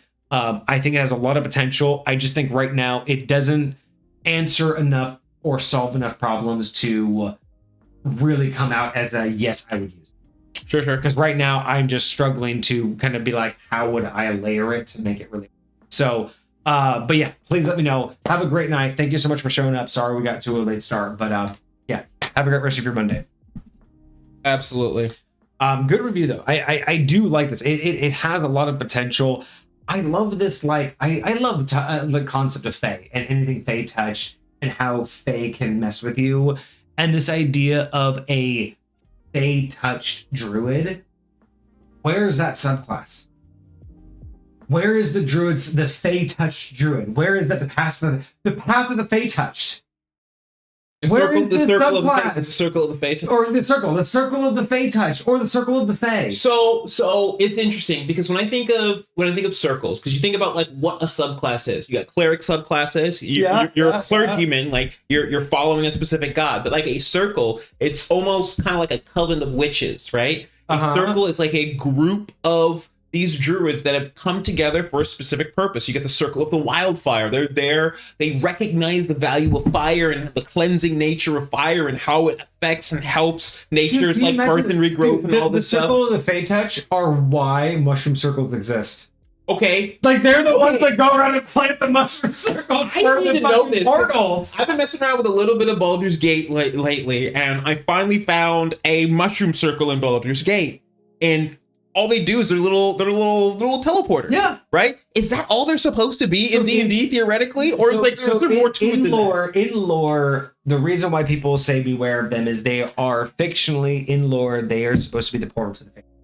Mushroom circles are meant to be Okay, so it is basically a portal. Yes. And that's why whenever you see them, people will superstitiously say you stay away from them because that's how they trap you. You go inside and you get transported and then you're trapped by the Fae. So yes, that's what they are meant for. So you could have all these druids that, how do you think the fucking Fae get those portals? You could have an entire subclass where druids could have an ability where they create these Fae. Like, what if that's their capstone? One of their little capstone abilities is they can create Fae portals now. And that's how you write in the lore. That's how you get the mushroom portal Fae, like the mushroom Fae portals. I love it. I think that would be fucking hilarious. That would be kind of hardcore. Well, good review. I love that. All right. Well, what are we gonna do on Friday? So we have a couple of different things. We don't have any showcases. We went through all of those. True. We could do another D&D discussions. I did one last Monday. Yeah. Hopefully that went well. It was pretty good. Didn't last very long, but Soul had some phenomenal questions for me. I wish I had them all still listed out. So maybe Soul will remember them, or I can go back on that stream and grab them for you one of these days. We just did another game stream. We haven't done a board game night in a while. We haven't done a IRL stream in a while. We still have to stream Plunder. We do still have to stream Plunder, so maybe we'll finally get together this Friday and we'll do Plunder, because Vixie will be out for a couple days this week traveling. Okay. And then maybe when they come back, we'll be able to get together for Plunder this Friday. Okay. I would love to play some Plunder on stream, so we'll go check that out. Yes, dude, that's gonna be cool. All right, cool. Well, I hope you guys all had a fantastic weekend. I hope you have a great week ahead of you. That's going to be us for this Monday. I hope you enjoyed the review. Let us know what you thought. Let us know what your favorite parts were, and did we get it right? Do you agree with our assessment, or do you think there was more merit to it? Let us know. I'm sure Des would love the comments, so let us know on YouTube as well. As always, you can check us out everywhere. Links are in Twitch chat right now, but make sure to follow us. TikTok's being a complete bitch right now because they sold out to the US and they're completely broken. So if you can, show us some love there, but we might be giving up on TikTok soon. I don't know. We'll find out. Otherwise, some brand new content is coming to YouTube. Yes, I'm still doing Rust content. I feel like it's kind of fun right now. It's my new little jive. And yes, the Dice Profiler will be coming back this year, but I have a new video idea. Probably gonna take me 2 or 3 months earnestly to do. Okay. And it will probably be the most produced video I ever attempted. Okay. At least to date. Okay. I don't know if I could continue doing it, but I am going to actually at least get one out. I am going to put my heart into this. I am going to sit down and I am going to put together a video that I think has never been done before. That will blend my joy of D&D nerdom with my love of science education. Because I am not a science educator. I'm terrible at trying to remember and point out the points that I learned. Sure. But there are some amazing science educators out there, and there are ways just with effort. Okay. So there's an idea for a video that I've been tossing around in my brain that I think would be amazing. And my biggest fear is that it's the video that makes, because I would be expected to do. Because valid. Because I'm not going into this with like the ADHD mindset of I just want to do. Sure. I've been sitting on this idea for weeks, and it's kind of like this stream. It's one of those things I've been simmering on, know that it's going to chewing on it a little bit. Yeah. And if I decide to do this, it is going to take me like 3 months between research, filming, and editing. It will take me probably 3 months. Like knowing what I know about YouTube and how I should properly do it. It's going to be the biggest project I have. Sure. And it could very well be the thing that instantly gets us to 100K views. Shit. If done right. I'm here for it. Like, if done right. But I am worried that I do this and that will now be like the new That's thing. what everybody wants. And it's like, I would hate to peak and then drop off because I just couldn't do it. Or get there and then just realize that that's the life that everyone wants, but I don't. Because I love this. I love just doing this kind of stuff. The idea is so good. I can't do it. So I think even if, this is just my perspective, I have no idea what the idea is, even if the idea goes viral, and that is what a lot of people want us for, and because we don't continue on with it, a lot of those people that came and showed up fall off. I still think that the amount of exposure that we got is going to increase our current, audience by a significant margin, and that in and of itself will give us a foundation for word of mouth, for us to grow continually and steadily in a way that we haven't. So that's just my perspective. That's a good point. I think again, if it's 100K, if it's a 1 million view video, how many of those people transition to watch us on? Absolutely.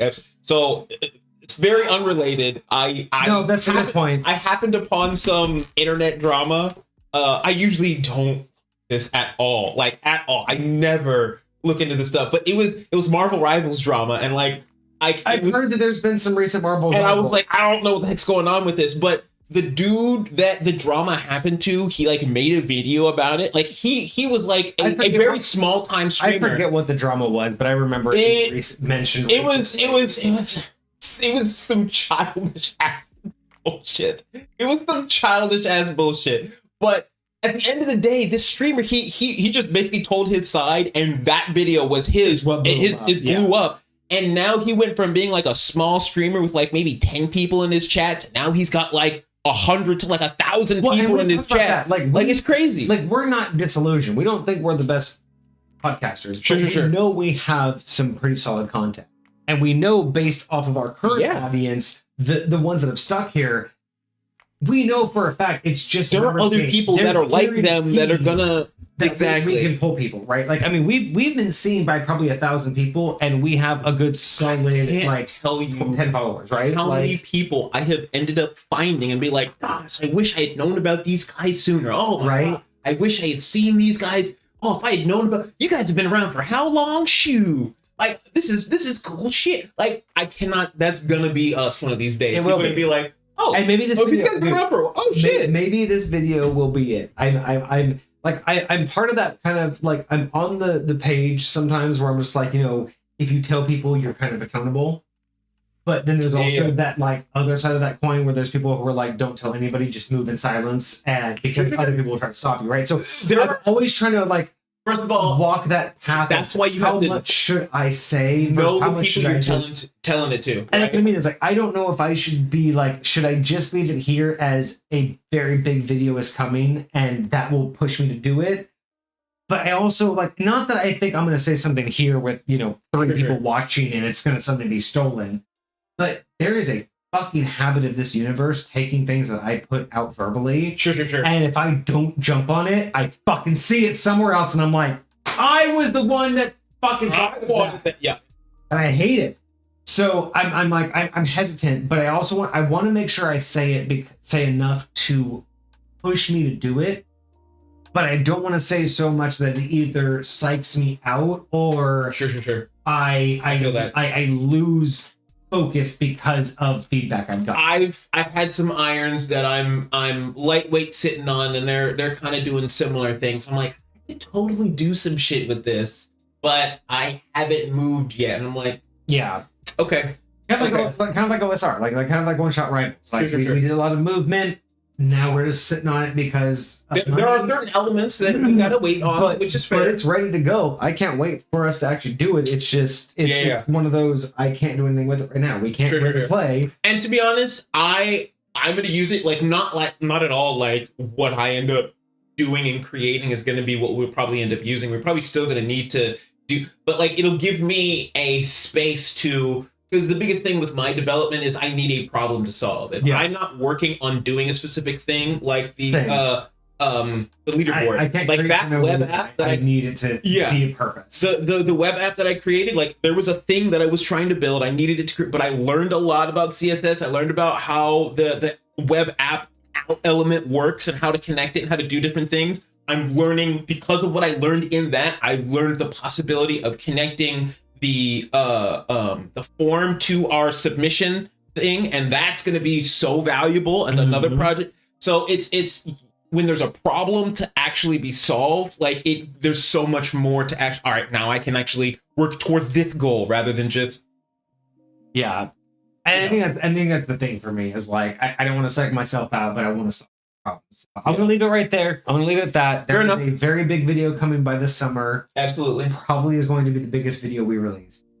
But I'm super excited about it. I'm going to put everything I can. This is going to test. That's why I'm doing so much Rust editing, because I'm learning more and more transitions. See, I'm telling you. And it's all going to come into full swing. Yep. Even the green screen is going to play a big part in it. So I'm using everything. I'm literally going to extend my reach and use every tool to my advantage. There's this dude. I don't forget what his name. I just randomly started watching him because I've been playing this game called Hades. And he's a game. Yeah, and he's like a Hades streamer. Anyways, his green screen behind him, it like blacks everything out just like yours does. But his chair is the same color as his green screen. So you only see the tiny corners of the chair, but everything else, like even the chair he's sitting in, it's so freaking cool. I'm like, that's kind of clean. Good job. I don't mind the chair. I mean, not at all. Honestly, it's probably because of this that it's actually so visible because of my fucking. Oh, just because of the white, because everything else is black. Exactly. Well, it's so funny because I don't even wear it's so funny. I always forget that I own this jacket because it's become such a staple for the chair. It's literally just become a centerpiece of the chair. Yeah. This is my fucking my rap jacket. This was the jacket that I wore when I went to studio. Oh shit! Hell yeah! But funny enough, it's always been here. I mean, it's your studio. Noticed it, but this is like whenever I went to actually record my actual songs in studio, this is the jacket that I wore. So this is my. That's what's up. This is my. Imagine you my rap pop jacket. out of retirement and do another recording. Hey, I had it on the subathon. Like I have those. Oh, you were wearing? Well, no, but I have the unlocks for the subathon, which would be this. But yeah, like it's so funny. This has been on the jacket. I haven't worn this in like 3 years because I haven't gone to the studio in like 3 years. But yeah, right. This was the. See, that's what's up. I would wear. Y'all have seen it. Y'all seen it here first. Yep. I haven't worn this thing in 3 years. This is great. I always forget that I have it. Like I always be like, oh, I want to wear a new jacket today. I never think about grabbing this one because it was only ever bought to be in the studio. Also, funny enough, Vixie and I were thinking about this, or talking about this too. My haircut is as old as that too, because we were like talking about like how long have I had this haircut, and I got this haircut for the photo shoot. Really? So this jacket I didn't know that. and this haircut, they came together. Literally, this entire look that I have was because of my photo shoot and my persona. Like I wanted a persona for my singing career. And that's where this haircut came from, and now I have a fucking streamer emote, like because I'm a fucking D&D streamer now, right? Not even a fucking rapper, but it's just funny how life's decisions. And sometimes progress. They come back. Sometimes they come back, dude. I'm telling you, you never know. Playing Rust, there's a lot of musicians that have made me remember why I got into rapping, and I'm just like, man. Maybe I'll get back into that for some fun. Maybe I'll do some shit. That's honestly like low key. That's exactly why they're on the subathon as rewards. Like my song, like me being able to perform live. Sure. Because I have several live performance rewards. So I'll actually sing a song like live on stream. Hell yeah! And then the top one is actually revealing my rap name because I'm still out there. You can find me on YouTube. True that. You can find me on Spotify. If you can figure out who I am. It's valid. And the funny part is... I thought it reminded me of Duke Silver from freaking Parks and Rec. Oh, well, shit. And the funny part is... That's fire. I am not out there as who you think I might be. Like, I'm not out there as Vortex. Sorry, I said that. Sure. Yeah. But everybody has all of the clues. Absolutely. Absolutely they do. That's the funny part. Absolutely I'm not hiding. It's just I'm not going to tell people what name I rapped under, but y'all have all the clues here. The clues are everywhere. Like if you've been here more than a month, you have enough information to go find me. This is what it's like playing D&D with Vortex. You've got all the clues you need to answer the questions. It's just, are you putting the pieces together? Are you looking hard enough? And if you're not looking, then you're not looking. Or are you just dumb luck enough to grab two of the random info and go, oh, that's it. You're like, oh shit. It smacked me in the face. All right, y'all. But yeah, so major video coming this summer. Otherwise, again, we thank you for joining us. We'll be back on Friday, probably for some board game night. But hey, I hope you had a fantastic weekend. Hope you have a great week ahead of you. We will be back on Friday if we're not doing some random game streams. So if you do see us live, stop in and say hi. But otherwise, we'll see you next time. Cheers. Deuces, my friends.